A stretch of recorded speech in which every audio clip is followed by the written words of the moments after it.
Ini barusan yang tadi beli online dengan 5 bibit aglonema, ternyata parah sekali hasilnya.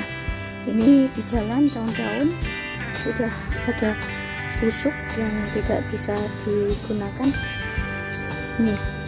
Ini udah saya pegangin, masih saya yang bersih, hanya seperti ini. Ini kecil, ini sudah yang kayaknya masih bisa diselamatkan. Ini sampai habis sama sekali, tinggal seperti ini ya.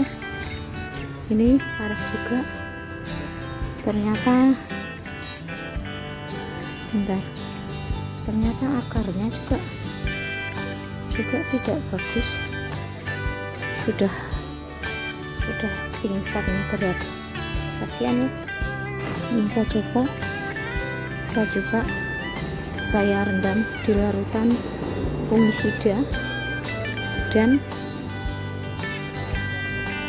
betadine sedikit ya. Kita tunggu kira-kira 15 menit.